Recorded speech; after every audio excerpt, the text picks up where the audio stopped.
पूज्य पिता बैकुंठवासी अजय सिंह अधिवक्ता के पुण्य स्मरण के अवसर पर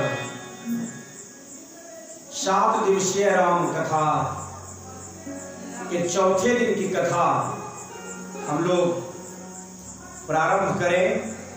उससे पहले आइए अपने वाणी को हम लोग भगवान का नाम लेकर के पवित्र करें। बड़े ही भाव के साथ भगवान का नाम लीजिएगा। हरे राम हरे राम, राम राम हरे हरे, हरे राम हरे राम, राम राम हरे हरे, हरे कृष्ण कृष्ण कृष्ण हरे हरे।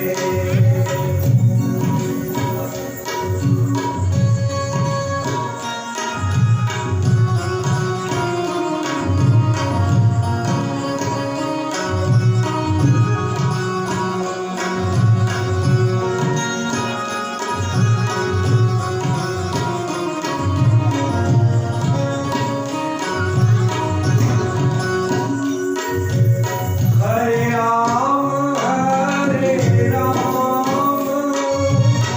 राम राम हरे हरे, हरे कृष्ण कृष्ण कृष्ण हरे हरे।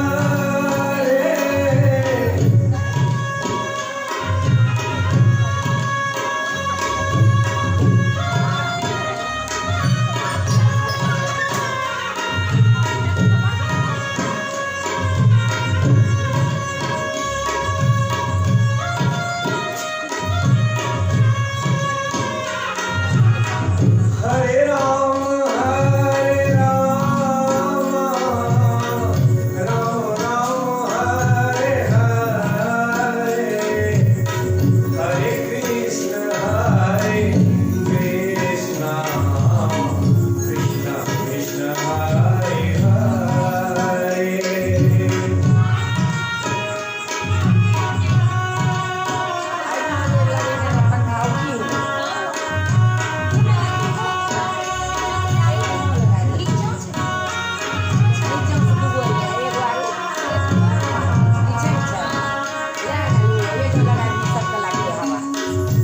हरे राम हरे राम, राम राम हरे हरे, हरे कृष्ण कृष्ण कृष्ण हरे हरे।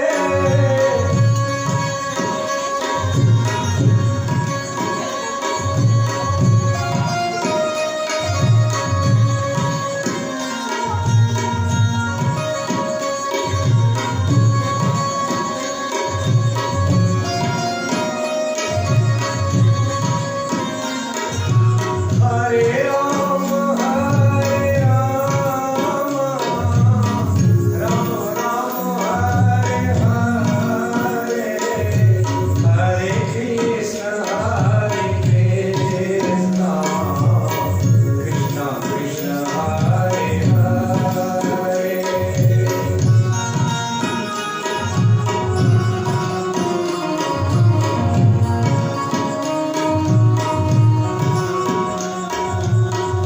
हरे राम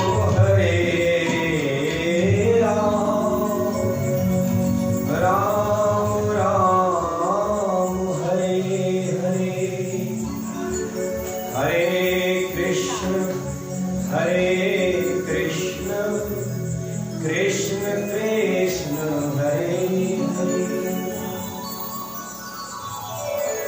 कल की कथा में हम लोगों ने श्रवण किया भगवान ने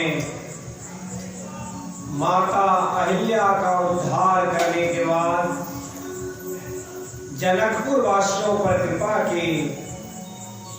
जनकपुर देखने की इच्छा गुरु से प्रकट की। गुरु की आज्ञा मिली, जनकपुर को घूम करके उन्होंने देखा और जनकपुर वासियों को भगवान के दर्शन का सौभाग्य मिला। धनुष भंग हुआ, सारे वीर योद्धाओं ने अपना अपना प्रयास किया, असफल हुए।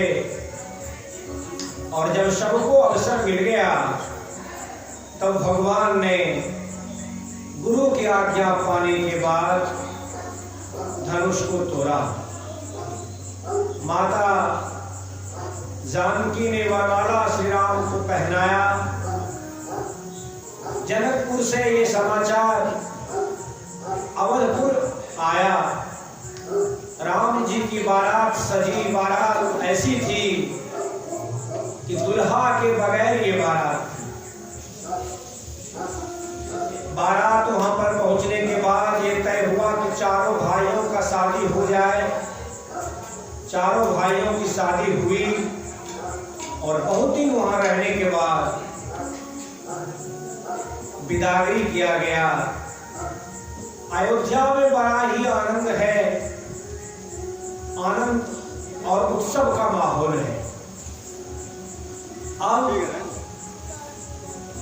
एक दिन नारद जी की इच्छा हुई कि भगवान के चरण देखे हुए, भगवान के दर्शन देखे हुए बहुत दिन बीत गए। तो ब्रह्मा जी के पास में थे, उन्होंने कहा कि मेरी ये इच्छा हो रही है कि भगवान का दर्शन करने के लिए अयोध्या जाएं। ब्रह्मा जी ने कहा कि अगर आप जा रहे हैं अयोध्या तो भगवान से कहिएगा कि भगवान ने जिस हेतु अवतार लिया है वो कार्य अभी बाकी है, वो कार्य भी अभी बाकी है।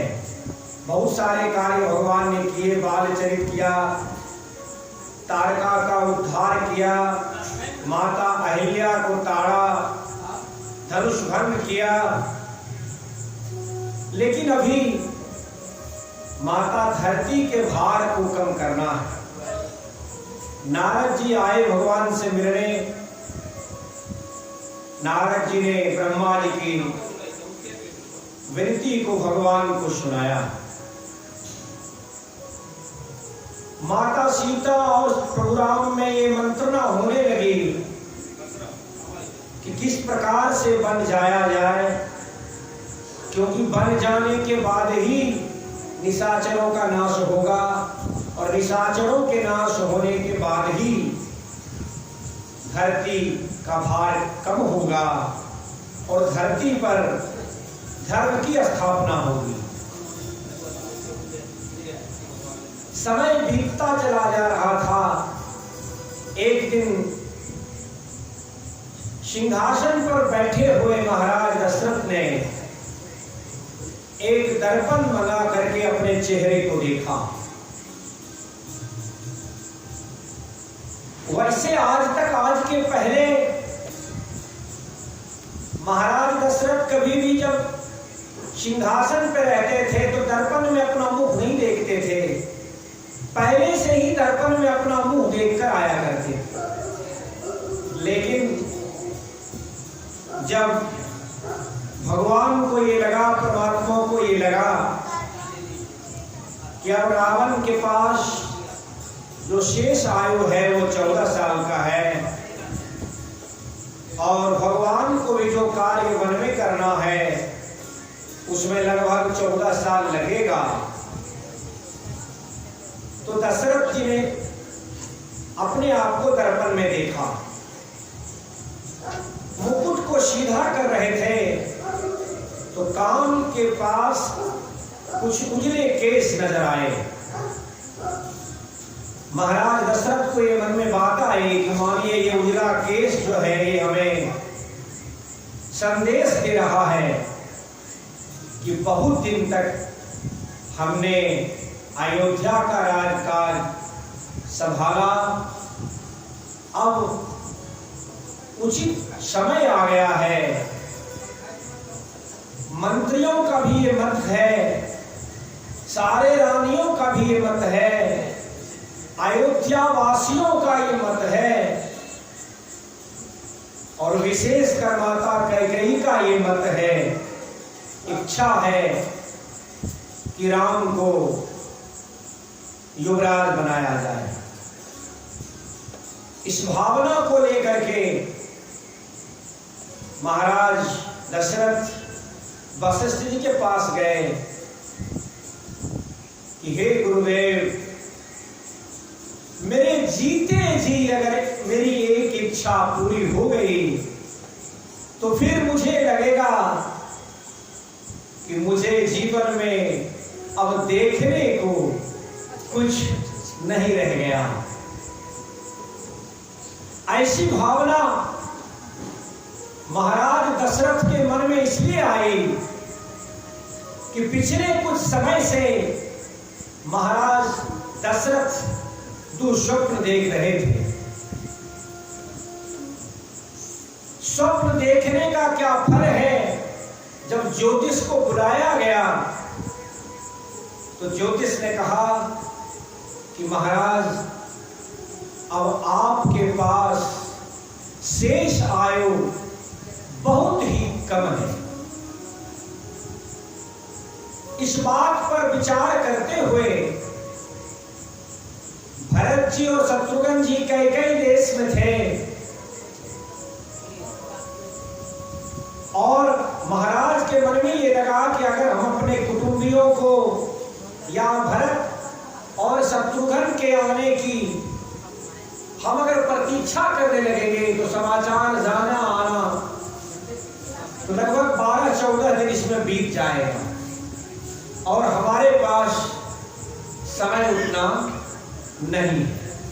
और वैसे भी राम को युवराज बनते देखना तो हर एक व्यक्ति, हर एक अयोध्यावासी, हर एक महारानी, हर एक भाई और सारे मंत्रीगण चाहते हैं।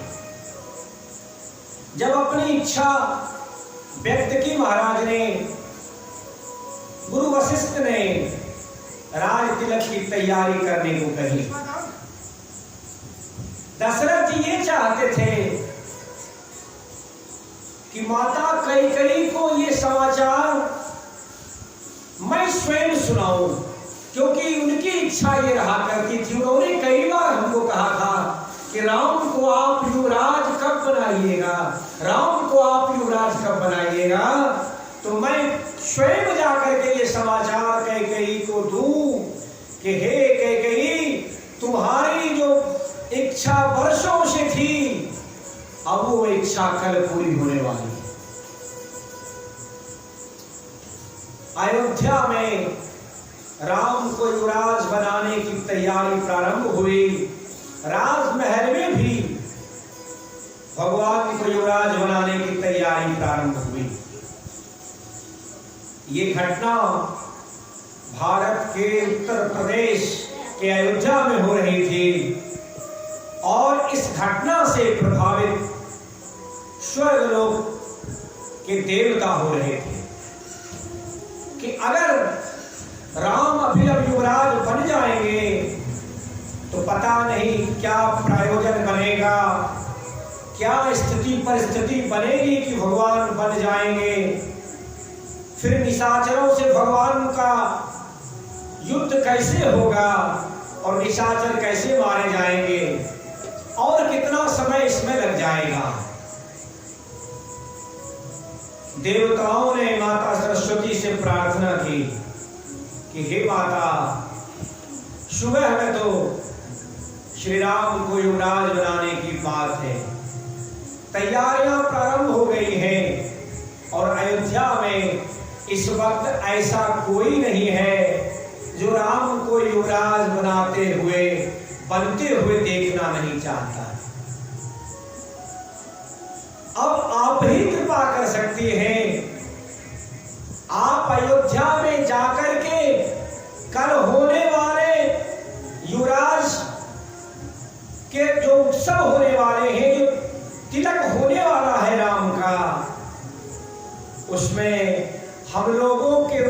कृपा करके कुछ कर सकती है, अन्यथा हम लोग तो रावण और रावण के पुत्रों के द्वारा सताए जा रहे हैं।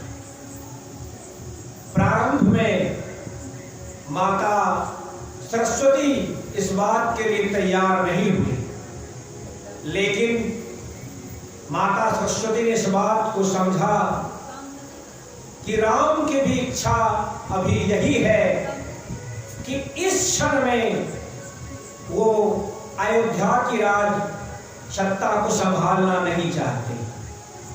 राम की रजामंदी को समझते हुए माता सरस्वती अयोध्या आई और उस व्यक्ति को ढूंढने लगी जिसका मति भ्रमित किया जाए। अब चूंकि ये कार्यक्रम राजमहल के द्वारा हो रहा था, तो राजमहल के ही किसी व्यक्ति को चयन करने का कार्य शुरू हुआ। माता सरस्वती को राजमहल में एक भी व्यक्ति जो राज परिवार का था वैसा नहीं मिला जिसके मति को भ्रमित माता सरस्वती के द्वारा तत्क्षण किया जा सके। माता सरस्वती ने तब मंथरा की मति को भ्रमित किया और अपजस की पिटारी बना करके वहां से चली गई। मंथरा महल के ऊपर चली, अयोध्या की सजावट को देखा, महल में जो लोग थे उनसे पूछा, लोगों ने बताया कि कल सुबह जो है राम को युवराज बनाया जाने वाला है। एक आग अब मंथरा के हृदय में लगी। माता कैकेयी को यह बात जाकर के बताई। भरत के प्रति प्रेम माता कैकेयी को जगाने का प्रयास किया और इतिहास की बहुत सारी ऐसी कथाएं बताई जिस कथा में जिसका पुत्र को सत्ता मिला तो फिर उसकी मां ने अपने गोतनी के साथ क्या व्यवहार किया, सौतिया डाह क्या किया, अपने भाइयों के साथ सत्ता मिलने के बाद क्या किया। इतने पर भी माता कैकेयी का मन भ्रमित नहीं हुआ। लेकिन मैंने जैसे पहले आपको कहा, चूंकि प्रभु राम स्वयं चाहते थे कि अयोध्या के राज सत्ता पर युवराज पद अभी हम न लें, तो माता कैकेयी का मन भी भ्रमित हो गया। और मंथरा ने जो बात कही थी कि तुम्हारे पास महाराज का दिया हुआ 2 वचन है, वो 2 वचन तुम महाराज से मांगना। तो माता कैकेयी वो भवन में चली गई। महाराज को ये जानकारी हुई। महाराज बड़े चिंतित हो गए कि कल जबकि हमारे यहाँ उत्सव है और उत्सव भी उसका जिसको राज परिवार और सारी रानियां चाहती थी जो कार्य हो, लेकिन अकस्मात ये स्थिति में कैसा परिवर्तन हो गया और वो भवन महारानी कैकेयी क्यों चली गई। वह बहुत ही सहमे हुए से महाराज दशरथ को भवन में पहुंचे। बहुत सारा बात महाराज दशरथ और माता कैकेयी के बीच में हुआ। महाराज ने बहुत समझाने का प्रयास किया, माता कैकेयी को कोई बात समझ में नहीं आई। माता कैकेयी ने दशरथ जी को राम की शपथ लेने को कहा। जब महाराज वचनबद्ध हो गए तब अपने दोनों वचन को माता कैकेयी ने मांगा। जैसा मैंने आपको कथा के प्रारंभ में कहा था कि राम को वनवास 14 वर्ष के लिए मांगा गया और प्रथम वरदान ये मांगा गया कि भरत को युवराज मिले। महाराज को भरत को युवराज बनाने में कोई आपत्ति नहीं थी, लेकिन महाराज राम को वन भेजे जाने पर बहुत ही चिंतित और असहमत थे। बहुत सारा फटकार सुनने के बाद राम के कसम को खा लेने के कारण महाराज बहुत ही असहाय होकर, बेहोश होकर के कैकेयी के भवन में गिर पड़े।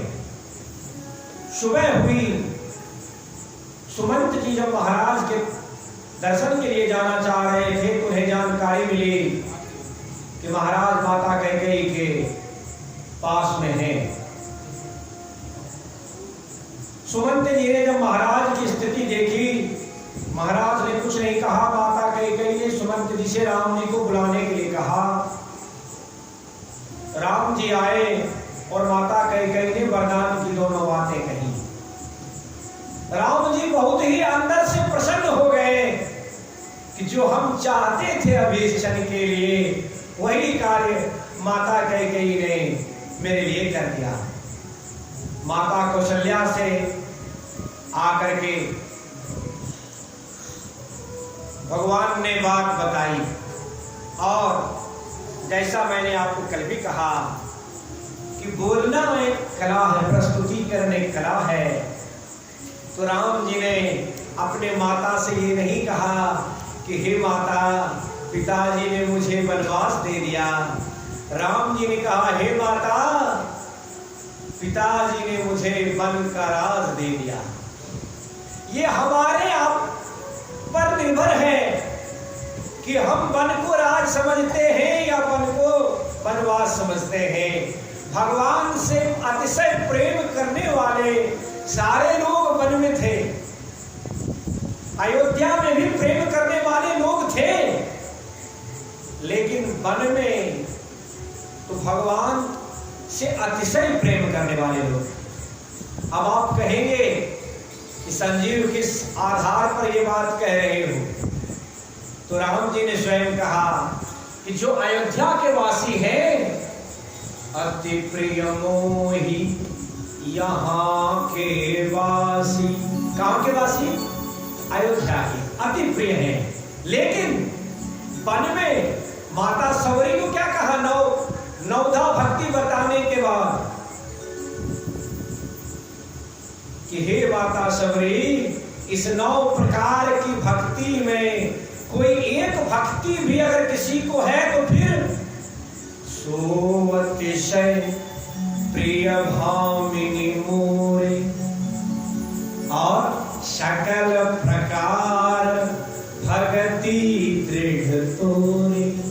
तो आप मुझे बताइए, कोई आपको अति प्रिय है और कोई अतिशय प्रिय है, आप कहां पर रहना चाहिएगा? जहां पर आपके अतिशय प्रिय हैं वहां भी आप समय देना चाहिएगा और वहां को अधिक समय देना चाहिए।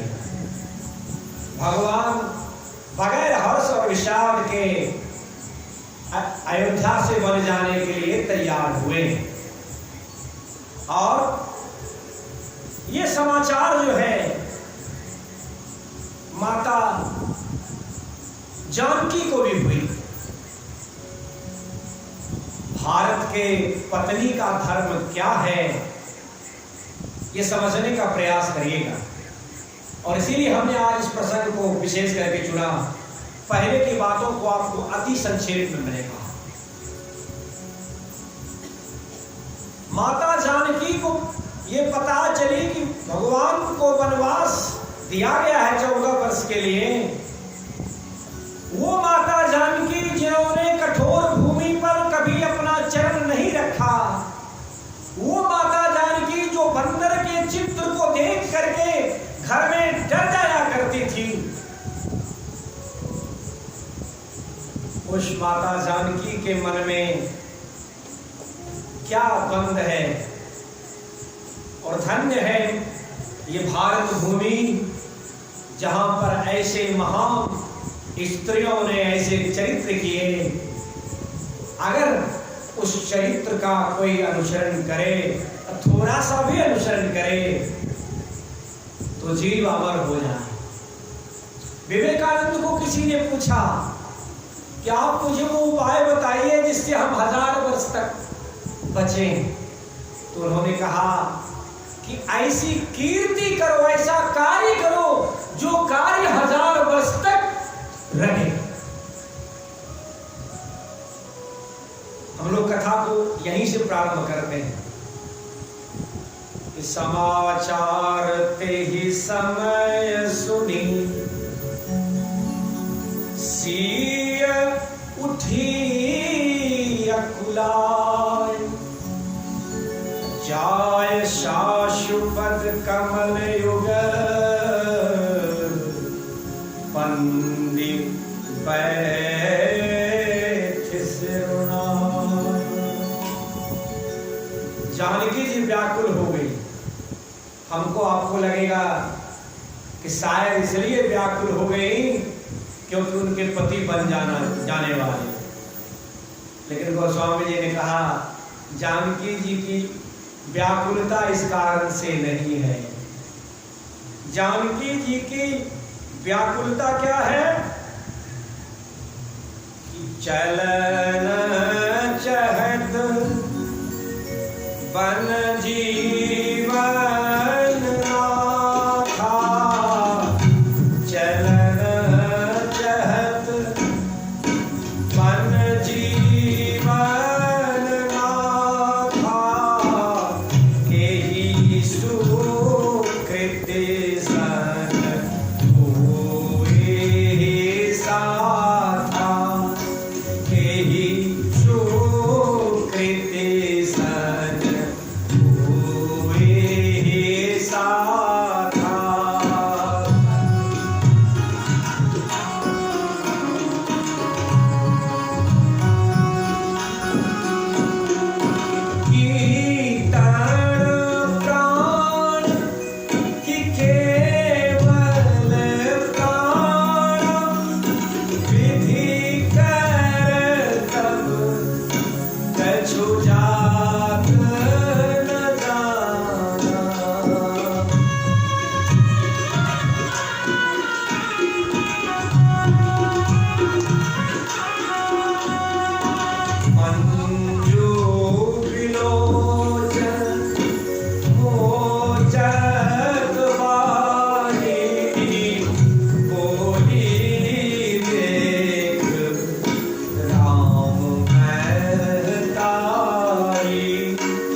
जिनके मन में ये बात आई कि मेरे पति बन जा रहे हैं तो अयोध्या के राजमहल में मेरा कोई कार्य नहीं है।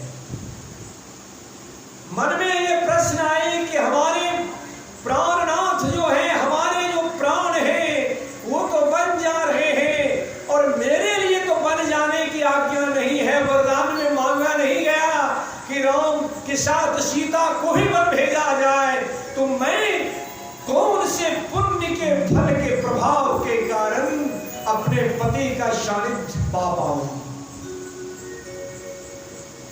और सत्य तो यह है कि अगर हमारे पतिदेव वन चले गए तो फिर मैं जाऊं या मेरा प्राण, मैं जीवित तो उनके बिना वन में यहां महल में नहीं रह सकता हूं।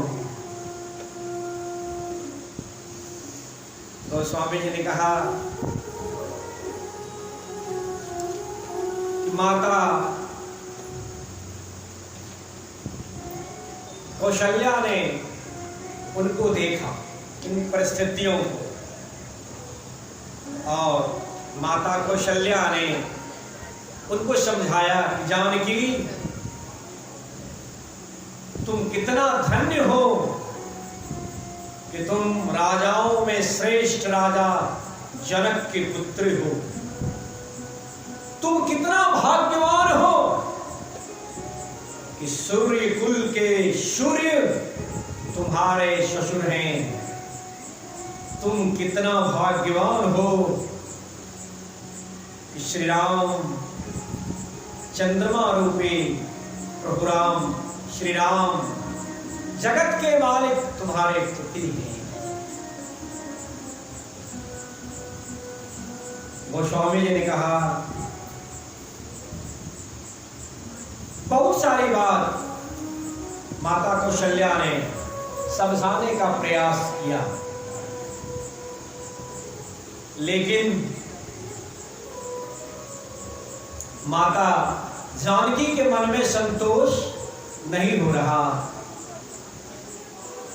मन में ये लग रहा है शिष्टाचार। आप देखिए कि अगर माता कौशल्या ने हमको वन में रह ना जाने दिया और कह दिया कि तुम अयोध्या में ही रहो, तो फिर हम कैसे साथ हो पाएंगे। शिष्टाचार कितना है। गोस्वामी जी ने शब्द दिया, ये पहले हम उसको सुने कि माता जानकी क्या सोच रही है। और अभी तो आपके पति के माता मतलब सास की बात को कैसे काटा जाए, क्या बुद्धि लगाया जाए, हमारी मति तो उसी पर चलती है। इसीलिए एक बात जान लीजिए आप और हम कि ना तो हमारे पूजा से भगवान आज तक प्रसन्न हुए, और नहीं भगवान हमको आपको सपना में भी आए। जब हमने जिसको वेद ने जो कहा वो बात को हमने नहीं माना। वेद ने कहा माता पिता भगवान है, हमने उनको भगवान नहीं माना। वेद ने कहा गुरु भगवान है, हमने उसको नहीं माना। वेद ने कहा परहित सबसे बड़ा धर्म है, हमने वो नहीं किया। हमने तो कुछ अगरबत्ती माचिस ली, भगवान को दिखाया और दिखाने के बाद उधर से डिमांड करके आ गए कि हे काली मां, हे श्रीनिवास बाबा, हे महादेव, अगर ये हो गया तो ये कार्य हो गया तो पाठी, नहीं हुआ तो पाठी, ये कार्य हो गया तो गांव भर का पूजा, नहीं हुआ तो ये हो गया तो 21,000 दाम, नहीं हुआ तो। हमने वेद शास्त्र का जो सिद्धांत है उस पर हमने ध्यान दिया नहीं। मनुष्य जन्म को पा करके आज ही हम पढ़ रहे थे 84 लाख तरह के योनियों में भटकने के बाद, अच्छा 84 लाख तरह का योनि में किस क्या क्या है तो वो भी जान लीजिए। 30 लाख प्रकार के पेड़ पौधे, कितने लाख? 30 लाख प्रकार। 27 लाख तरह के कीड़े मकोड़े, कितने लाख हो गए? 57। 14 लाख तरह के पक्षी, 9 लाख तरह के पानी के जीव जंतु हैं और 4 लाख तरह के पशु हैं। जब जीव इतने तरह के योनियों में ले चुका है जन्म, तब भगवान की करुणा होती है। आप देखते हैं, एक बात बताइए, जो पेड़ भी राजस्थान में है उस पेड़ को मिलता है क्या? जब मिलता है, पेड़ की बात छोड़ी, आदमी को जब मिलता है। भगवान की कितनी करुणा कृपा हमारे आपके ऊपर है। 2 पैर 2 हाथ, आवाज दी है, जल दिया है, खाना पीना दिया, गंगा के किनारे हम लोगों को आपको जन्म दिया गया। आपको मालूम है गोस्वामी जी ने कहा कि धन्य देश जहां बह सुरसरी, वो स्थान जो है धन्य है जहां गंगा बहती है, और धन्य नारी पतिव्रत अनुसरी, वो नारी धन्य है जो पतिव्रत है और पति के अनुसार है। अभी तो नारी की अपेक्षा है कि पति हमारे अनुसार रहे, हंसिए नहीं। और तिलक देकर के अगर बहुत अधिक दहेज देकर के शादी किया गया हो तब तो और भी, क्योंकि बोला जाएगा कि आपकी शादी वैसे नहीं हुई, आपको खरीदा गया है। एक पत्नी के नजर में उसका पति खरीदा हुआ सामान की तरह है, और पत्नी की इच्छा यह है कि जो पत्नी कहे पति वही। भगवान की कितनी माया दिव्य है। माता अनुसुईया ने माता जानकी को एक ही धर्म सिखाया, एक ही धर्म एक व्रत नेम, कोई एकादशी मंगलवारी सोमवारी करने की जरूरत नहीं। क्या क्या व्रत क्या धर्म है कि काय वचन, काया से शरीर से, वचन बोली से, मन पति पद प्रेम। संसार में कुछ भी करने की जरूरत नहीं, इतना आसान है। कोई व्रत नहीं, कोई तपस्या नहीं, कोई देवघर जाने की जरूरत नहीं। जरूरत है आप अपने पति को परमात्मा समझ के करिए। ये हमने नहीं कहा, ये माता अनुसुईया ने कहा। लेकिन भगवान की माया इतनी जटिल है कि हमें ये बात समझ में नहीं आती। तो हमें ये बात समझ में आएगी कैसे? उसी के लिए राम कथा है, सत्संग उसी के लिए है, राम नाम का जप उसी के लिए है।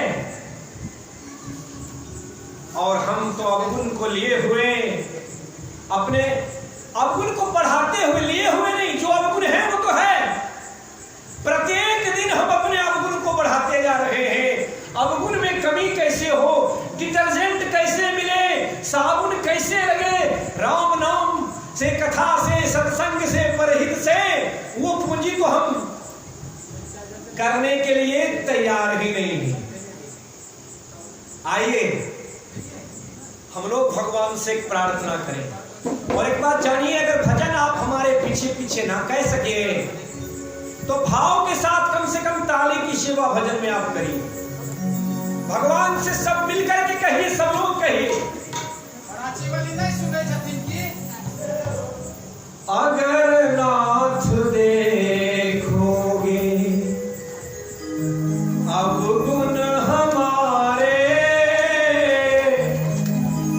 अगर नाथ देखोगे अवगुण हमारे, तो हम कैसे भव से लगेंगे किनारे।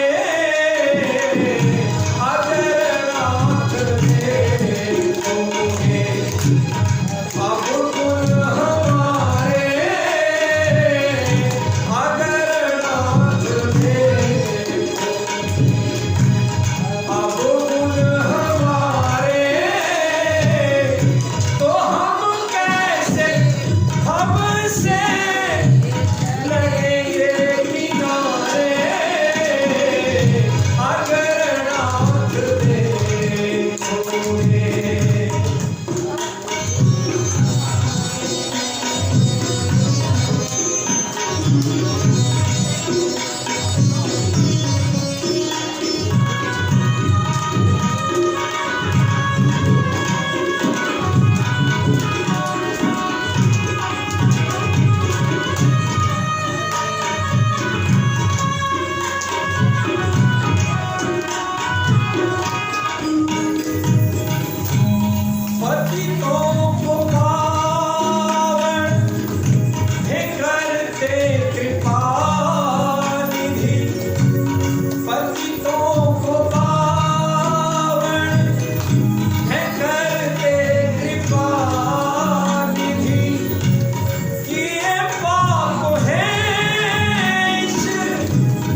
प्रार्थना भगवान से करते रहिए, निरंतर कहते रहिए कि भगवान अगर मेरे अवगुण को आप देखेंगे तो फिर तो हम आपके समीप आ नहीं सकते, संसार सागर से पार हो नहीं सकते, क्योंकि मैंने तो कोई ऐसा यत्न किया ही नहीं जिससे कि हमें आपकी समीपता मिले। राम जी ने भी माता जानकी को बहुत समझाया, लेकिन माता जानकी ने यही कहा कि एक पत्नी का धर्म ये है, एक पत्नी का सुख ये है कि जहां उसका पति है उसी के पास, उन्हीं के साथ, उन्हीं के इच्छा के अनुसार पत्नी जो है स्वर्ग और संसार का सारा सुख, राजमहल और उसका सारा सुख एक पत्नी के लिए तो उसका पति है, और उसका सानिध्य अगर मिल गया तो हमें और कुछ न चाहिए। आप जो हमें कहते हैं कि वन में इस प्रकार का दुख होगा, आप स्वयं हैं, मुझे आपके साथ रहते हुए रहने में वन में किसी प्रकार का कष्ट नहीं हो। भगवान चुप ही थे। माता कौशल्या ने कहा ठीक है, बात तो ये सत्य ही है कि पत्नी का सबसे बड़ा धर्म तो यही है, राम सीता को भी साथ लेकर के ही जाओ। अब राम से प्रेम करने वाले दूसरे व्यक्ति लक्ष्मण जी को ये बात पता चली। गोस्वामी ने लिखा कि समाचार जब लक्ष्मण पाए, समाचार जब लक्ष्मण पाए, व्याकुल बिलखी बदन को दिखाए, कंप पुलक तनु नयन शरीरा, कहे चरण प्रेम अधीरा, कहे चरण प्रेम अधीरा, कहे ना सकत कछुचित वद ठाढ़े, कहे ना सकत कछुचित वद ठाढ़े, मीन दीन चलो चल के काढ़े, सोच हृदय विधि का हो निहारा, सब सुख सुकृत शिराना हमारा, मोक्ष कहब रघुनाथा, रखी है भवन इले है साथा, रखी है भवन इले है साथा। लक्ष्मण जी को यह बात पता चली। श्री राम, मां कौशल्या, मां जानकी वहां है, लक्ष्मण जी वहां गए, चरणों में गिर पड़े, दोनों आंखों में आंसू है। फिर से उठे, हाथ जोड़ करके भगवान के सामने में खड़े हो गए, बोल नहीं सके। मन में ये बात चलने लगी कि भगवान मेरे लिए क्या कहेंगे। अगर प्रभु राम ने कह दिया कि लक्ष्मण तुमको वन नहीं जाना है, अयोध्या में ही रहना है, तो मैं तो अयोध्या में इस 14 साल जीवित नहीं रह सकूंगा। राम अगर बन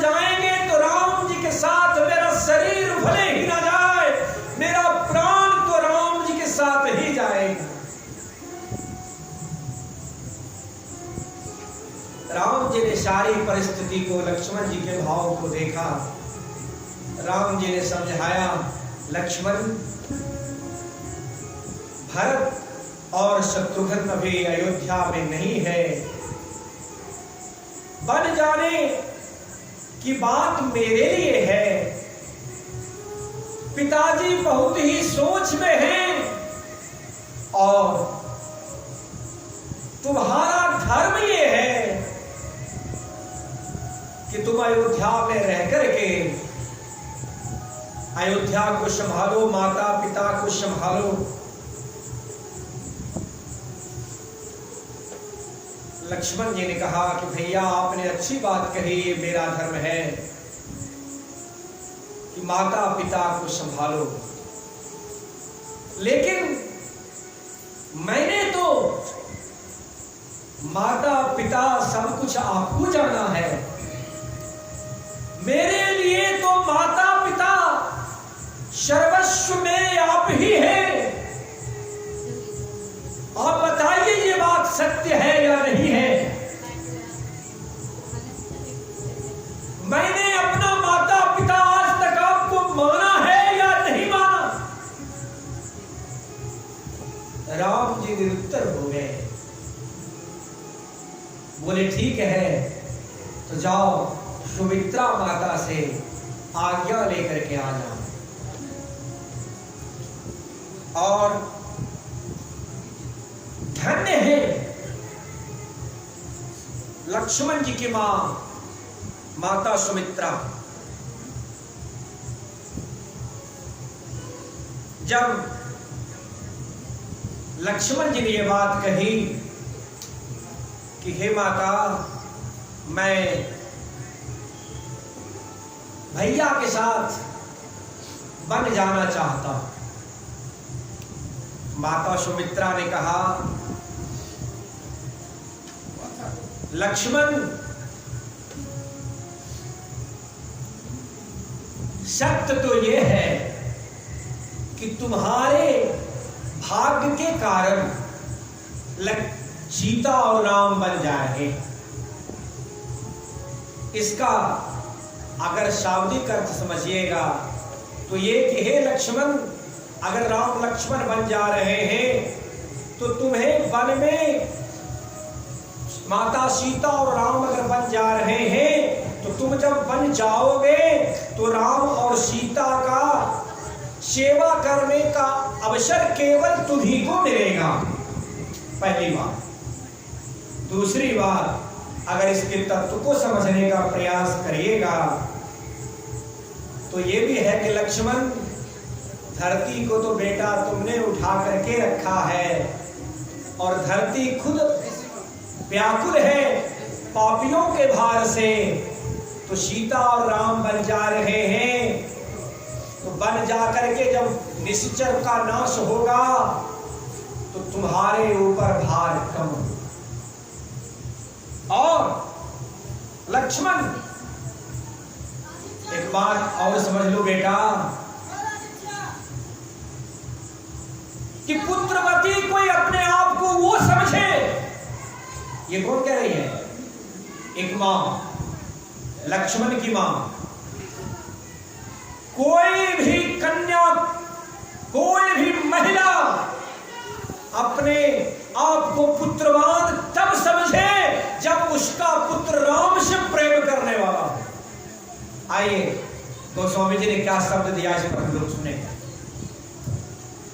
कि पुत्रवती जुवती जग सोई, पुत्रवती जुवती जग सोई, रघुपति भगत दासु सुत होई।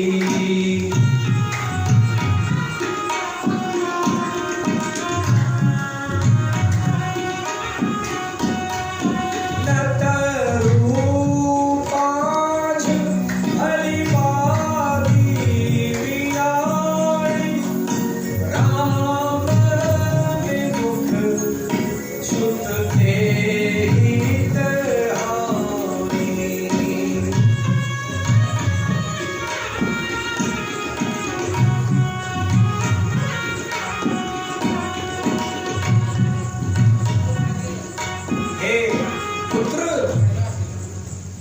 भाग्यशाली समझो अपने आप को। और हे पुत्र, तुमने मुझे भाग्यशाली बना दिया। राम से तुम्हारा इतना प्रेम कि अयोध्या के राज को छोड़ करके तुम राम के साथ जाना चाहते हो। तो आज मैं पुत्रवती हो गई।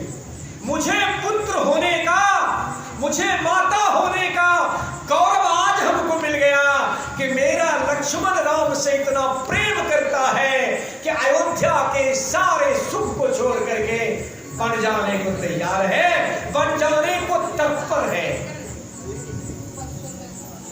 और हे बेटा, कि तुम्हारे ही भाग राम बन जाही, ये भाग्य तुम्हारा है कि राम बन जा रहे हैं। और दूसर हेतु तात कछु नाही, राम के बन जाने का कोई दूसरा प्रायोजन नहीं है। तुम बेटा ये मत समझना कि कई ने उसे वन भेज दिया, कोई दूसरा कार्य है ही नहीं। कार्य तो वही है, धरती के भार को कम करना।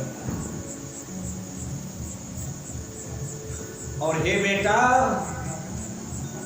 जब किसी जीव का पुण्य उदय होता है, पुण्य का फल किसी को मिलने लगे, तो राम के प्रति उस जीव को स्नेह होता है, सहज स्नेह होता है। माता सुमित्रा ने कहा, आइए हम लोग, गोस्वामी जी ने क्या कहा सुने, कि तुम्हारे ही भाग राम बन जाही, तुम्हारे ही भाग राम बन जाही, दूसर हेतु तात कछु नाही।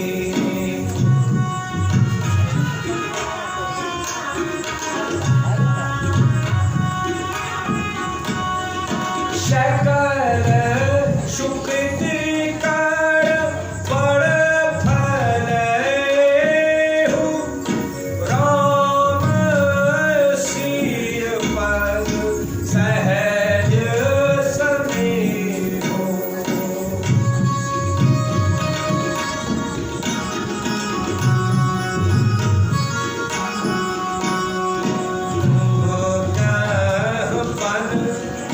सब भांति सुबासो शंख मातु पितु राम सिय राशो, संग पितु मातु राम सिय राशो, राम सिय राशो।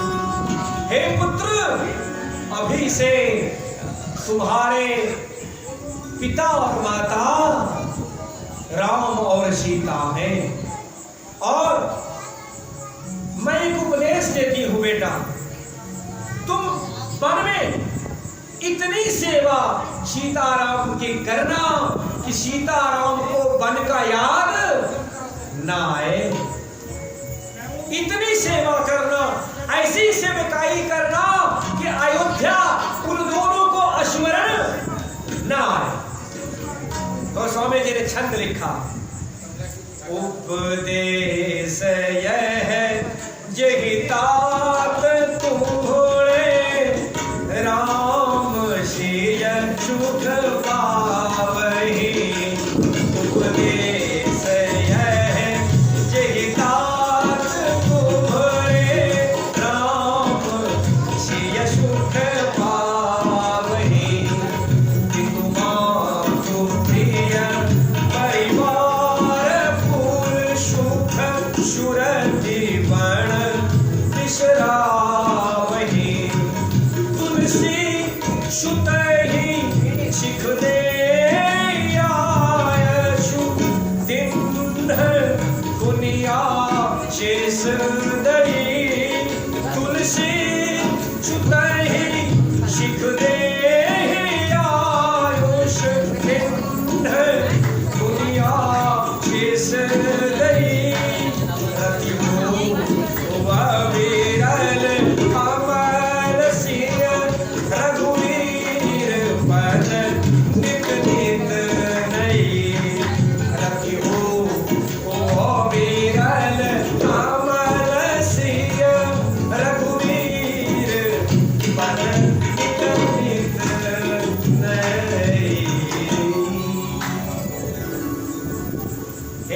लक्ष्मण, अब मेरा एक उपदेश सुनो।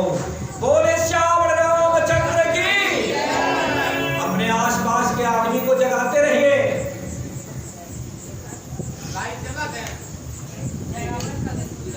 माता ने कहा, तुम्हारे लिए एक उपदेश है, तुम इतनी सेवा करना कि सीताराम को अयोध्या का, पिता माता का, परिवार का किसी का स्मरण बना।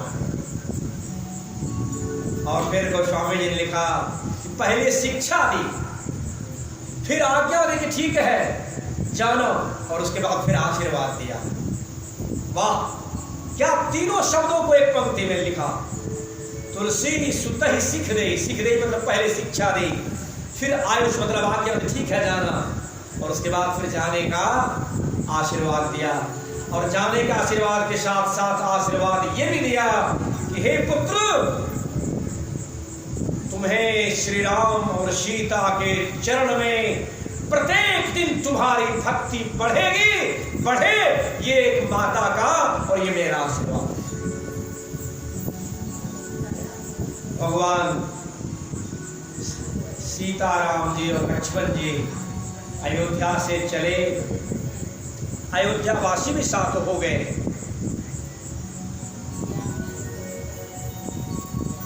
रात में भगवान ने विश्राम किया और भगवान इस बात को समझते हुए कि वन की यात्रा में अयोध्यावासी मेरे प्रेम के कारण आ तो गए हैं, कहां तक इनको साथ लेकर के जाएंगे। सोते हुए भी छोड़ करके भगवान वहां से आगे बढ़े सुमंत जी के साथ। सुबह हुई और सुबह जब हुई, अयोध्या वासी जो साथ में गए थे भगवान के, उन्होंने देखा कि श्री सीताराम लक्ष्मण और सुमंत जी नहीं है, रथ भी नहीं है। इधर उधर दौड़ने लगे, ढूंढे, फिर जब किसी तरह का कोई ट्रेस नहीं मिला तो भगवान किस दिशा में गए, तो वापस अयोध्या चले गए। भगवान श्रृंगवेरपुर पहुंचे, निषाद राज से मुलाकात हुई। रात्रि विश्राम श्रृंगवेरपुर में ही हुआ। उसके बाद सुबह जब हुई तो एक भगवान के ऐसे भक्त जो पिछले जन्म में भगवान के चरण को स्पर्श करना चाहता था, उसका भाग्य आज सुबह में खुलने वाला है। भगवान माता जानकी को लेकर के लक्ष्मण जी के साथ गंगा जी के तट पर आए। सुमंत जी वापस होना नहीं चाहते थे, लेकिन भगवान गंगा जी के तट के नजदीक उनको छोड़ करके गंगा जी के तट पर आ गए। लक्ष्मण जी ने हालांकि क्रोध में आकर के महाराज के बारे में कुछ क्रोध भरे वचन कह दिए थे, जिसे सुमंत जी ने सुना भी था। राम जी ने उन्हें कहा था कि ये बात आप पिताजी को नहीं कहिएगा। जो पिछले जन्म में एक कश्यप था, कछुआ था, केवल क्षीर सागर में ऋषि की कृपा से गया और भगवान के चरण को स्पर्श करना चाहता था। कभी लक्ष्मी जी के द्वारा तो कभी शेष जी के उपकार से भगवान का चरण स्पर्श न कर पाए। एक बार तो शेष जी ने इतना जोर से फुफकारा कि पाताल लोक में जा गिरे, शरीर छूट गया। भगवान ने उन्हें केवट के रूप में जब उनका जन्म हुआ तो भगवान ने अब उनको अवसर अपना चरण को धोने का दिया।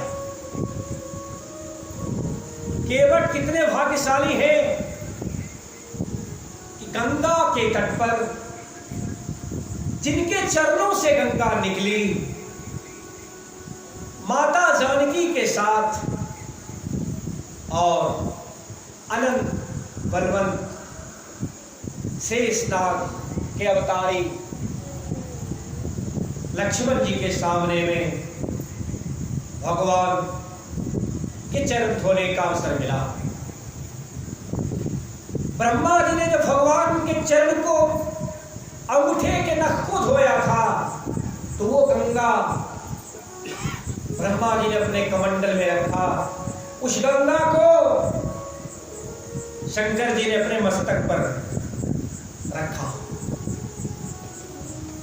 लेकिन आज केवट के साथ साथ केवट का जो परिवार है, पत्नी और बच्चों ने भी भगवान के चरण को धोया।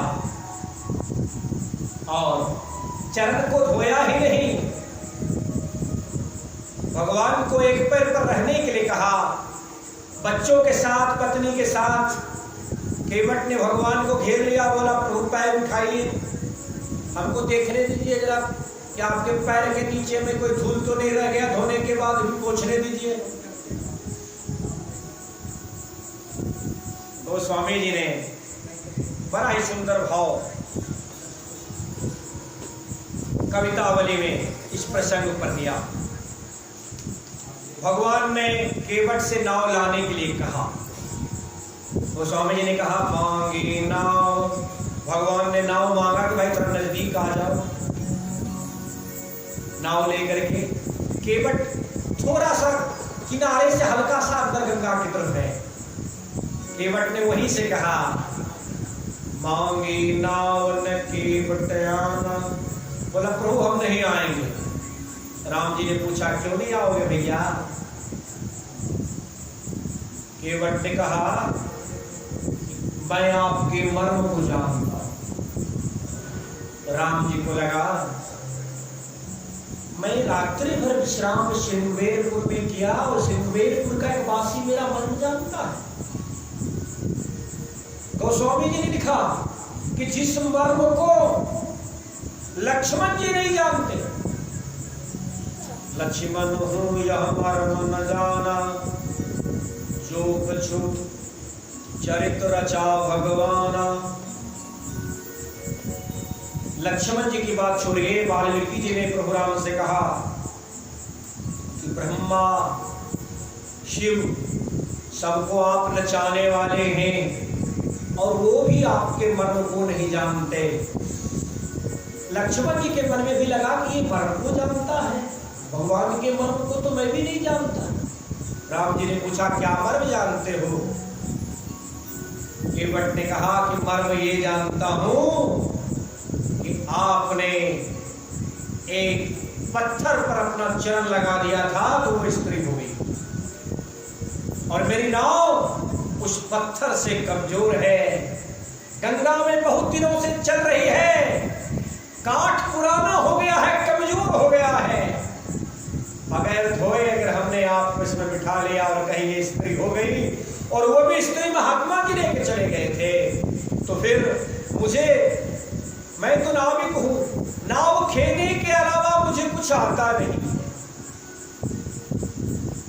तो भगवान ने कहा, फिर क्या करोगे?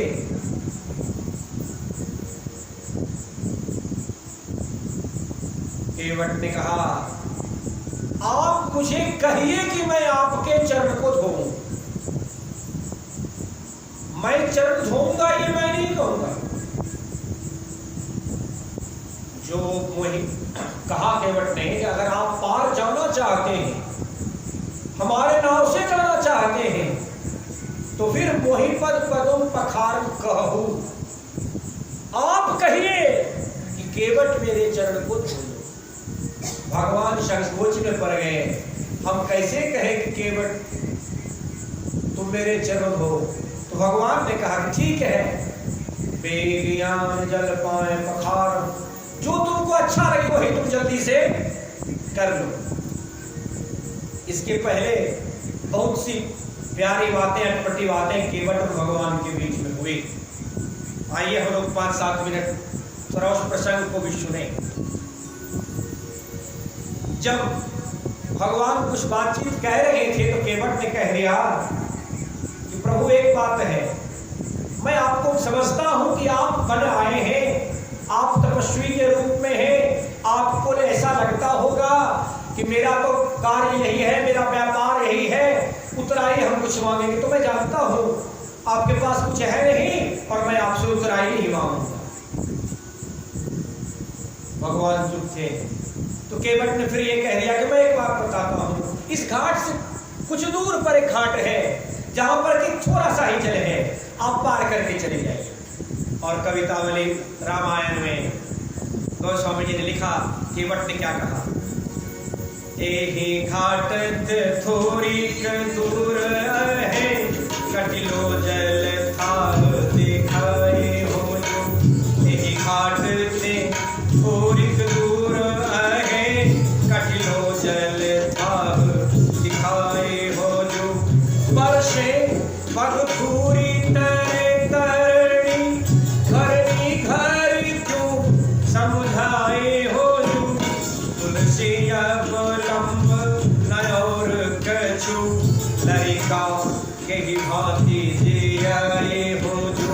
तुलसी अवलंब नयोर कछु, लरिका के ही भांति जियाए हो जो। परमारी मोही बिना पग धोए, ओ नाथ न नाव चढ़ाई हो जो। परमारी मोही बिना पग धोए, ओ नाथ न नाव चढ़ाई हो जो। ओ नाथ न नाव चढ़ाए हो जो। ओ नाथ न नाव चढ़ाए हो जो।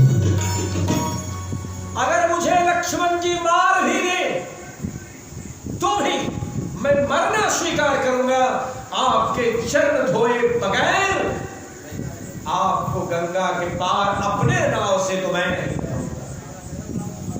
जब इतनी दृढ़ता होती है, जब इतना समर्पण होता है, तब आपको भगवान का चरण मिलता है। अगर वो डर जाते तो भगवान का चरण धोने का अवसर मिलता? बताइए हाँ या नहीं। भगवान को मिलने के लिए कल ही हमने कहा था, अपने सारे विशेषण को छोड़ करके, अपने सारे योग्यता को छोड़ करके, अपने आप के गुणवान होने की बात को छोड़ करके जब आप भगवान के शरण में जाइएगा तो आपको भगवान का सानिध्य मिलेगा, अन्यथा नहीं मिलेगा।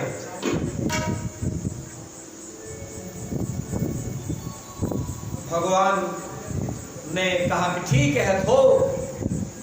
और आज केवट कितना भाग्यशाली हुए कि देवताओं ने ऊपर से फूलों की वर्षा की कि वाह धन्य है केवट।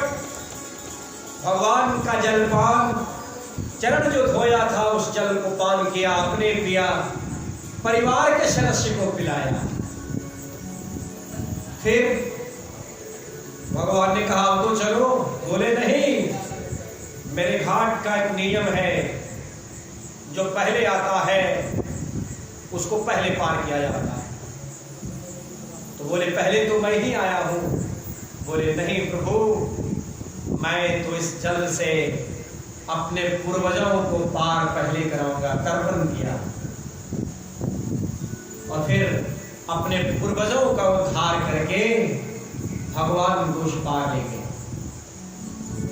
भगवान को उस पार उतारने के बाद भगवान को ये लगा कि केवट ने तो पहले ही कहा कि मुझे इस व्यापार के अलावा कोई व्यापार नहीं आता, मैं ही प्रथम व्यक्ति था आज गंगा से पार होने का, मेरे पास तो कुछ है नहीं। और फिर मैं आपको वही बात याद दिलाता हूं कि धन्य है भारत की वो महान स्त्री माता जानकी, जिन्होंने हर एक स्त्री के लिए एक शिक्षा दे दिया। धन्य है।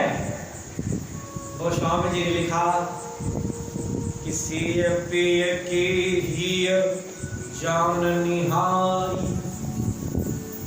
सीता जी श्री राम के हृदय की बात को जानते हैं, समझते हैं और प्रसन्न मन से मुद्रिका उतार करके भगवान के हाथ में दिया। ये नहीं अच्छा आजकल क्या एक तो अगर वो अंगूठी रहती पत्नी को, मान लीजिए बड़ी कृपा की पत्नी ने पति से बहुत प्रेम है, तो पति जहां है ठीक है हम चलते हैं, मान लीजिए इतना, और फिर देने में अंगूठी प्रसन्न मन से अगर देती भी तो क्या बोलती, आजकल की पत्नी यही बोलती कि बन आ गए, लेकिन इनको देने के लिए आपको कुछ है नहीं, लीजिए मैं देती हूं, मैं नहीं। लेकिन महानता तो उसमें है पत्नी का जो पति के अनुसार है। नहीं तो एक बात जान लीजिएगा, माता अहिल्या की बात मैं आपको बार बार क्यों याद दिलाता हूं, क्योंकि धर्म की धुरी जो है वो स्त्री है, याद रखिएगा। किसी घर के धर्म की धुरी, इस देश के धर्म की धुरी, संसार के धर्म की धुरी स्त्री है। जहां पर स्त्री के पास, जहां पर लड़की के पास धर्म ना होए, आप समझिएगा वहां पर नाश होने वाला। माता अहिल्या ने कहा कि जो स्त्री अपने पति को धोखा दे करके गलत कार्य किया जिसने, तो रौरव नरक कल्प सत पर 100 कल्प तक जो सबसे खराब नरक है रौरव नरक उसमें रहेगा। और मैं कल आपको बता रहा था एक कल्प में कितना दिन, 4 युग 1 चतुर्युग, 71 बार बीतेगा तो एक मनवंतर, और 14 मनवंतर मतलब एक कल्प। मतलब क्या हो गया, 4 युग गुना 71 गुना 14, इतना समय एक कल्प। अब सोचिए 4,32,000 वर्ष कलयुग की आयु 8,64,000, फिर उसी से दुगना होते जाएगा, कितना दिन तक उस जीवात्मा को रहना पड़ता है। अब प्रश्न ये है, मैंने पिछले कथा में ये बात कही थी, मान लीजिए हमने जीवन में बहुत अपराध किए, तो अब क्या, अब ये जिस दिन ये कथा आपने सुन ली, जिस क्षण आपने ये कथा सुन ली, उस क्षण से सिद्धांत को अपना लीजिए। भगवान से कहिए कि हे प्रभु, हमने जो किया उसे माफ करो। भगवान का नाम स्मरण करिए, नाम स्मरण करते करते आपके सारे पाप चल जाएंगे, समाप्त हो जाएंगे। भगवान के प्रति आपको अनुराग होगा और आपको सदगति मिलेगी। ये हमारे आपके लिए, सबके लिए ये बात है। जब भगवान को लेकर के केवट उस पार उतरे और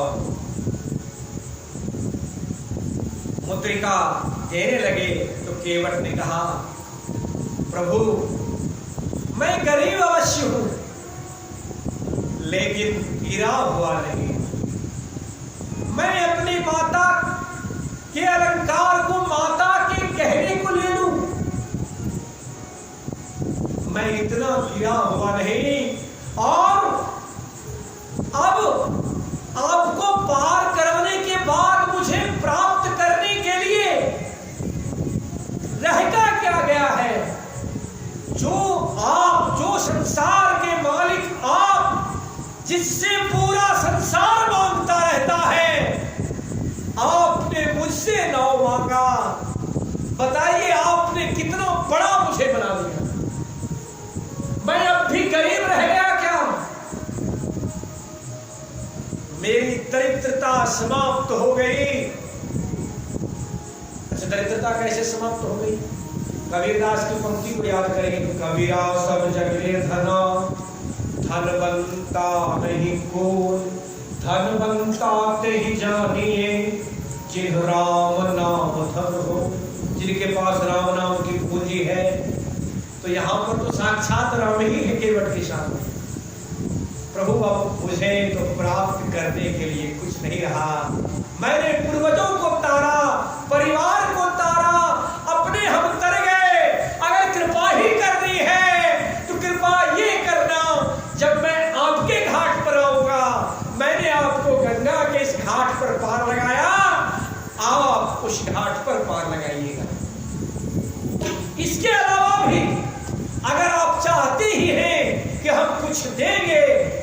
जब आप लौटिएगा उस समय आप जो दीजिएगा हम दे देंगे। जब केवट ने भगवान से कुछ नहीं लिया, पार करने का क्या होता है, बहुत कम मान लीजिए किराया होता। जब पुत्रिका नहीं ली, पार करने के किराए से कितना अधिक मूल्यवान वस्तु जब केवट ने नहीं लिया, तो राम जी ने केवट को वो दे दिया जो बिरले भाग्यशाली, अतिशय भाग्यशाली लोगों को मिलता। गोस्वामी जी ने लिखा कि बहुत किन्ह प्रभु लखन से, राम जी ने कहा केवट ले लो, लक्ष्मण जी ने कहा केवट ले लो, माता जानकी ने कहा केवट ले लो, नहीं कछु केवट ले।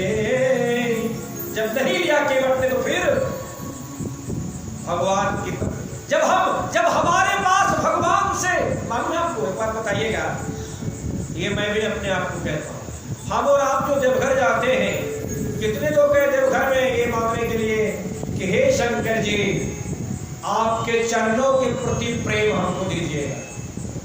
कितने लोग, ट्रैक्टर दीजिएगा, बेटा का नौकरी दीजिएगा, फलना दीजिएगा, यही बात है कि नहीं? मैं अपनी बात इतनी कह रहा हूँ, आपकी भी बात नहीं है। इसलिए भगवान ने तब देखा जब केवट ने कुछ नहीं लिया, तो दे क्या दिया भगवान ने कि विदा किया उनको, केवट को, करुणायत भक्ति विमल बरदे। प्रभु राम ने विदागरी में वो दिया जो बिरले को ही नसीब। जब हम अनमोल वस्तुओं को भी त्याग करने के लिए तैयार हो जाते हैं और त्यागते हैं, तब हमें भगवान की भक्ति मिलती है। भगवान की कथा आपको हमको तब मिलती है जब भगवान की अतिशय कृपा आपके ऊपर होती है। अपने सुंदरता और धन पर, बल पर इतराइए नहीं। कल ही हमने आपको सुनाया था, ये तबस्सुर, ये जोशो जवानी चंद लम्हों की है ये कहानी। जो सुंदरता 25 वर्ष पहले आपकी है, वो 50 की उम्र में रहती है क्या? 75 की उम्र में रहती है क्या? जो बल आपको 25 वर्ष की उम्र में था, 50 में रहता है क्या? इस सुंदरता और बल पर जो कि टेम्पररी है, हमने तो परम लक्ष्य को भूल दिया, पिछड़ा करके न राम का नाम लिया, न राम की कथा की, न परहित किया। भगवान इधर से चले, केवट उधर से लौटे। केवट ने देखा निषाद रात, कुछ दिन के बाद भगवान को विदा करके लौटे। भगवान की यात्रा भरद्वाज जी से होते हुए वाल्मीकि जी के पास पहुंची। भगवान वाल्मीकि जी के आश्रम में पहुंचे। प्रयाग में विश्राम करने के बाद आगे, और वाल्मीकि जी को प्रभु राम ने कहा कि हे महात्मा, आप तो त्रिकालदर्शी हैं और ये संसार तो आपके हाथ में वैसे है जैसे पेड़ किसी व्यक्ति के हाथ में रखा हो।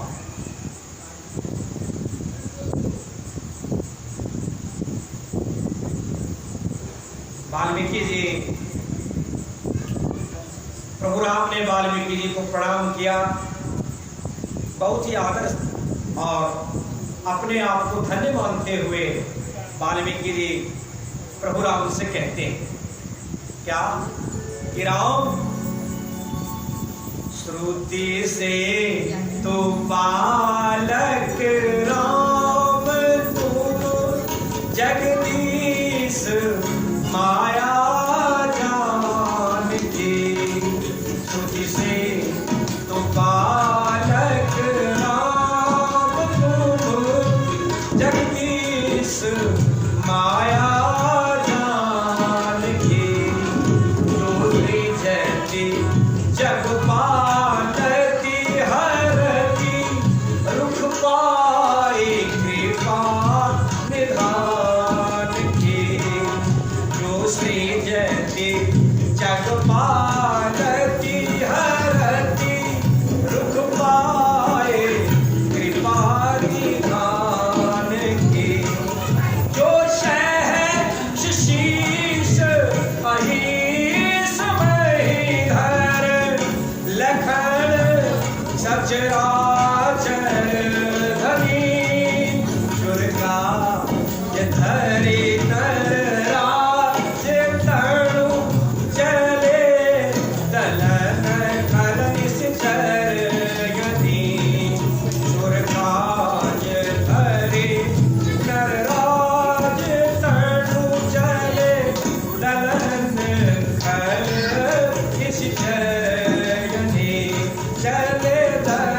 मर्यादा को पालने वाले हैं। जानकी जी तो आपकी माया है, और जब आपकी इच्छा होती है तो आपकी इच्छा से है कृपा निधान जानकी जी जगत को उत्पन्न पालन और नाश कर। जो सहस्त्र सिरधारी शेष जी है, आपकी कृपा से पृथ्वी का धारण करने वाले, और हे राम, देवताओं के हित के लिए आपने मनुष्य का शरीर धारण किया है, और आप राक्षसों की सेना को मारने चले। मतलब वाल्मीकि जी ने कह दिया कि हे राम, मैं ये जानता हूं कि आप कौन है, और मैं ये भी जानता हूं कि आपके साथ जो लक्ष्मण और जानकी है ये कौन है, और हे राम, मैं ये भी जानता हूं कि आगे चल करके आप क्या करने वाले हैं। राम, आप वो हैं जो पूरे संसार को देखते हैं। आइए, वाल्मीकि जी ने जो कहा और गोस्वामी जी ने जो चौपाई लिखा, 2-4 चौपाई प्रभु राम के बारे में वाल्मीकि जी ने जो कहा वो हम लोग सुनते हैं। जग देखन तुम देखन हारे, जग देखन तुम देखन हारे, निधि हरे सम लचावर हारे।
विष्णु और महेश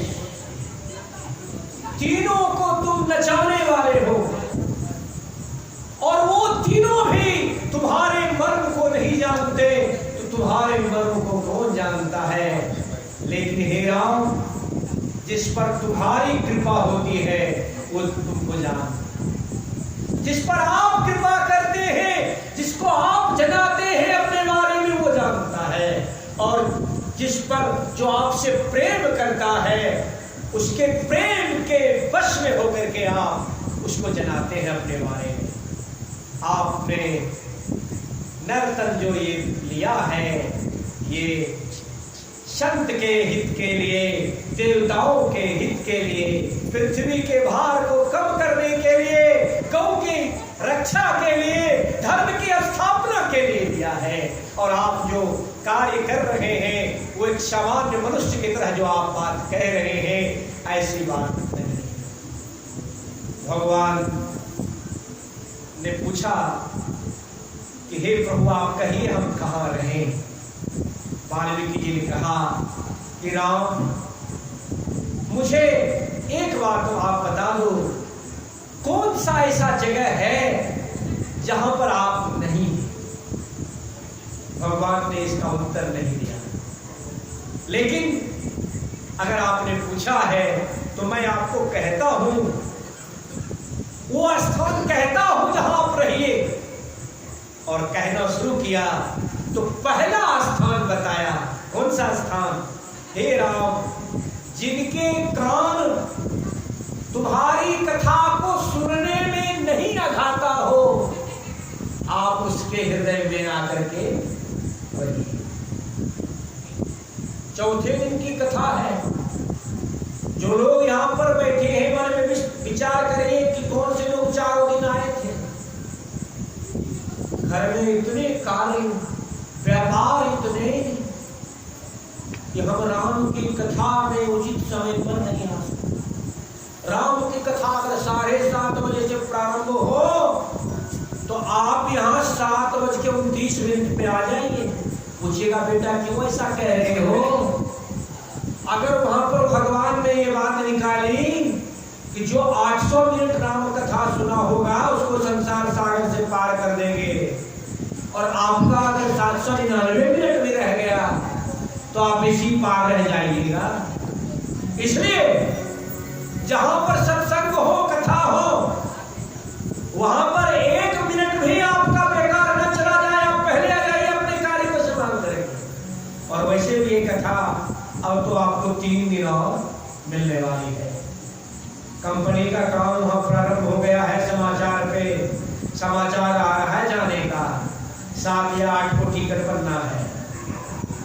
तो जो समय हमारे आपके पास है 3 दिन का, उसमें 1 दिन 1 मिनट भी न गवाइए, क्योंकि यही कथा हमको आपको भगवान के पास लेकर के जाएगी। कहा वाल्मीकि जी ने और भी जगह बताए रहने के लिए कि जिसके नेत्र तुमको देखना चाहे हर समय, जिनका भरोसा तुम पर हो, जो दूसरे का हित चाहता हो, जो दूसरे के प्रसन्नता में प्रसन्न होता हो, जो तुमको प्रसाद चढ़ा करके भोजन करता हो, जो किसी दूसरे का नहीं बिगाड़ता हो, जो तीर्थ में जाता हो, जो राम नाम जपता हो। हे राम, आप इन सबके हृदय में रहिए। निषादराज लौटे हैं। निषादराज प्रयागराज के साथ, प्रयागराज तक भरद्वाज मुनि तक साथ में हैं। और वहां से जब लौटे, भगवान को ये कहकर कि प्रभु आपका कुटिया उटिया बना देंगे तब लौटेंगे। आकर के देखा तो सुमंत जी किनारे पर रथ लेकर के खड़े हैं।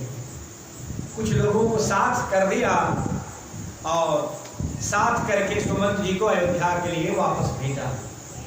सुमंत जी अयोध्या के नजदीक पहुंचे। अयोध्या के नजदीक पहुंच करके दिन में वो अयोध्या में प्रवेश नहीं करना चाहते थे, क्योंकि अयोध्या वासी को और महाराज को क्या मुख दिखाएंगे।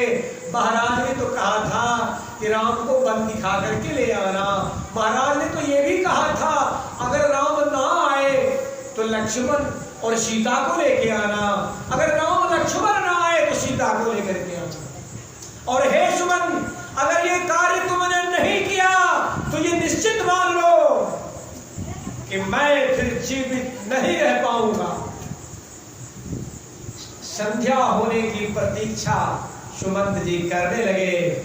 अंधेरा हुआ, अयोध्या में प्रवेश किए। सुमंत जी के राजमहल में आने की सूचना महाराज को हुई।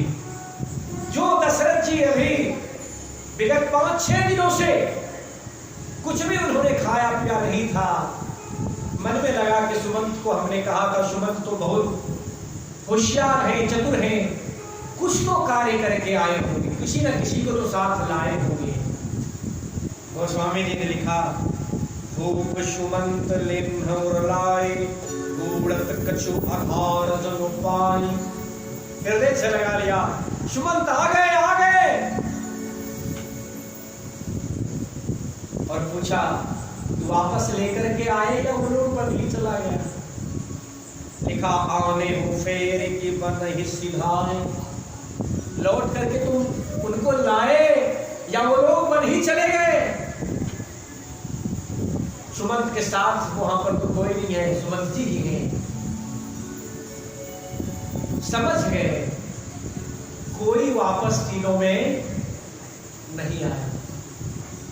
दशरथ जी ने कहा, ठीक है, तो फिर मेरे लिए कुछ संदेश उन तीनों ने कही। शोक विकल पुनि पूछ नरेशु, कहु सिंह राम लखन संदेशु। अरे वो तीनों में से कोई वापस नहीं आया, तो कुछ संदेश तो कहो उन तीनों का। हे सुमंत, मैंने तो राम को राज सुनाया था, राज सुना करके मैंने उसको वनवास दे दिया। हे सुमंत, वैसा पुत्र जिसको हमने राज के लिए कहा, फिर वनवास भी दे दिया, तो भी खुशी खुशी वो वन को चला गया। ऐसे पुत्र के बिछड़ जाने के बाद भी मेरा प्राण मेरे शरीर से नहीं गया। मैं कितना बड़ा पापी हूं।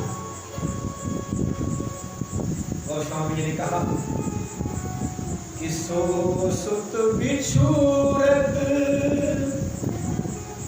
गए न प्राणा, सो सुत बिछुरत गए न प्राणा, को पापी पर मोहि समाना। हे सुमंत, मेरे से बड़ा पापी कोई नहीं है। और अब दशरथ जी को एक श्राप याद आ गई। ये बात उन्होंने माता कौशल्या से नहीं बताई थी कि बहुत पहले शिकार करने के क्रम में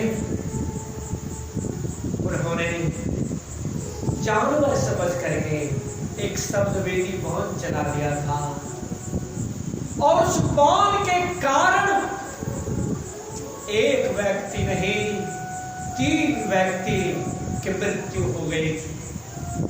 और मरते वक्त श्रवण कुमार के माता पिता ने ये श्राप दे दिया था कि पुत्र के वियोग में ही तुम्हारी भी मृत्यु होगी। तुम्हारी मृत्यु कोई सामान्य मृत्यु नहीं होगी। जैसे हम पुत्र के बिना व्याकुल और विह्वल होकर के मर रहे हैं, तुमको भी पुत्र के बिना ही व्याकुल और विह्वल होकर के मरना होगा।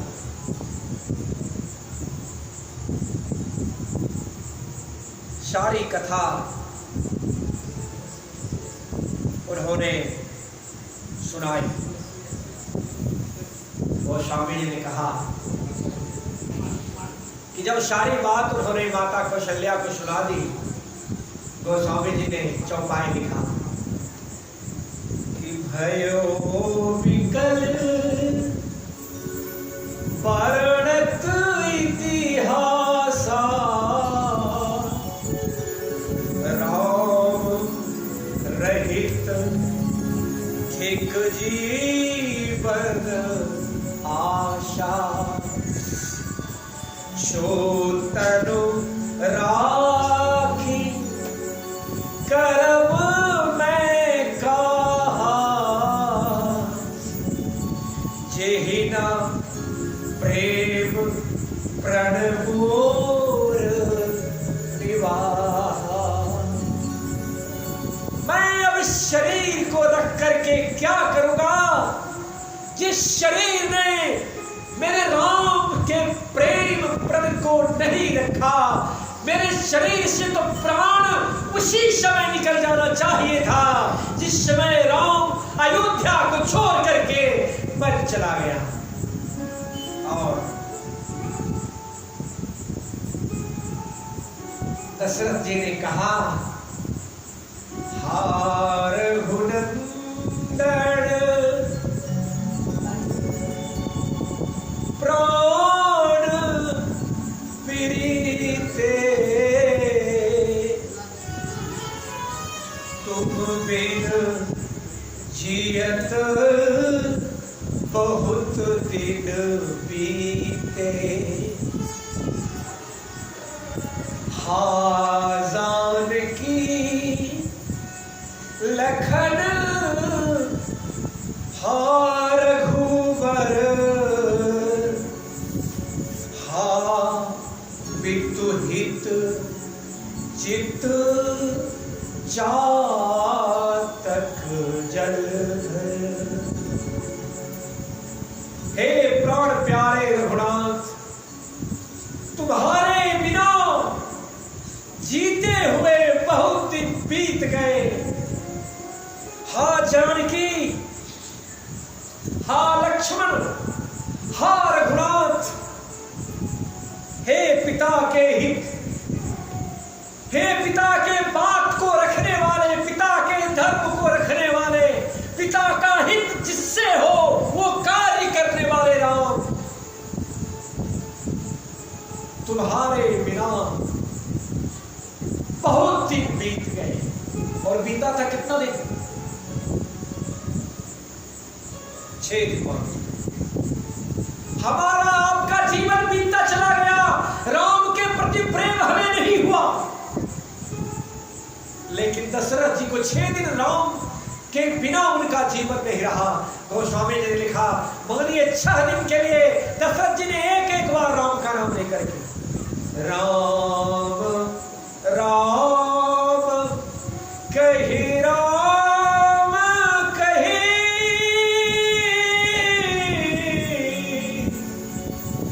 राम राम कही राम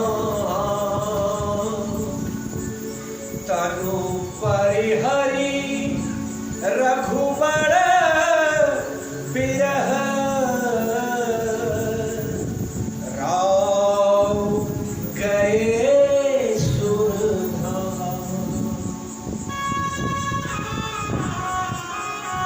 गोस्वामी जी से रहा नहीं गया। और गोस्वामी जी ने लिखा कि धन्य दशरथ जी जिन्होंने जन्म और मरण दोनों का फल पा लिया। जन्म तो बहुत लोग लेते हैं बहुत लोग लिए हैं आगे भी लेते रहेंगे लेकिन परमात्मा पुत्र बनकर के आए अपनी वीरता से धर्म की रक्षा की स्वर्ग के देवताओं को भी बचाया और राम से इतना प्रेम किया जिए अगर तो राम के बिना और प्राण भी छोड़ा तो राम को स्मरण करते करते राम के विरह में राम के लिए।